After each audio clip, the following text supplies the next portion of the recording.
কর্মচারীদের পিএফ এর টাকা জমা না করায় পদক্ষেপ। 6টি ব্যাংক অ্যাকাউন্ট ফ্রিজ করল পিএ দপ্তর। জলপাইগুড়ি পুরসভার 6টি ব্যাংক অ্যাকাউন্ট ফ্রিজ করা হয়েছে বলে জানতে পারা যাচ্ছে। 2011 থেকে 2024 সাল পর্যন্ত টাকা জমা না করার অভিযোগ সামনে এলো। এবার কর্মচারীদের পিএফ এর টাকা জমা না করায় এই পদক্ষেপ বলেই জানতে পারা যাচ্ছে। 6টি ব্যাংক অ্যাকাউন্ট ফ্রিজ করা হলো।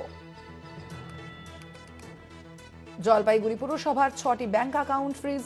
2011 থেকে 2024 সাল পর্যন্ত টাকা জমা না করার অভিযোগ সামনে এলো এবার, অর্থাৎ 10 বছরেরও বেশি টাকা জমা না করার অভিযোগ সামনে এলো এবং সেই কারণেই মূলত এই পদক্ষেপ বলেই জানতে পারা যাচ্ছে।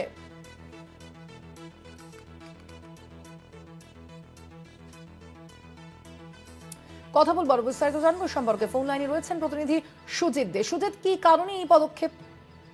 দেখো, জলপাইগুড়ি পৌরসভার কিন্তু 2011 থেকে 2024 অব্দি কিন্তু যে পিএফ দপ্তর, সেই পিএফ দপ্তরে কিন্তু টাকা না দেওয়ার অভিযোগ আছে। তার জন্যই কিন্তু তাদের 5 থেকে 6টা অ্যাকাউন্ট কিন্তু ফ্রিজ করে দেওয়া হয়েছে। তারপরে কিন্তু এই বিষয়ে কিন্তু জলপাইগুড়ি পৌরসভার চেয়ারম্যান সৈকত চ্যাটার্জি, তার কাছে যা হয়েছে জিজ্ঞাসা করেছে, তিনি এক কথাই বলেছে যে এটা 2011 থেকে 3জন চেয়ারম্যান চেঞ্জ হয়েছে। আমি সদ্য চেয়ারম্যান হয়েছি, তারপরের থেকে কিন্তু আমি কিছু টাকা দিয়েছি, হ্যাঁ, যেটা আছে সেটা ডিউ আছে, ফ্রিজ করে দিয়েছে, না হলে আমি আদালতে যাব।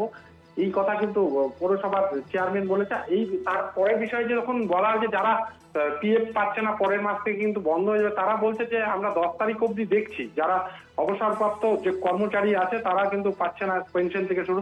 তারা বলেছে যে আমরা 10 তারিখ অব্দি আমাদের সময় দিয়েছে, তারপরে কি হবে জানি না, তারপরে আমরা কিন্তু যাবো, এই বিষয়ে কথা বলেছে।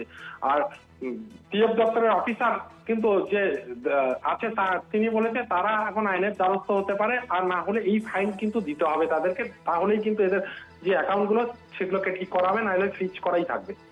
ধন্যবাদ। তুমি আমরা কথা বলছিলাম, ফোন লাইনে ছিলেন প্রতিনিধি সুজিত দে।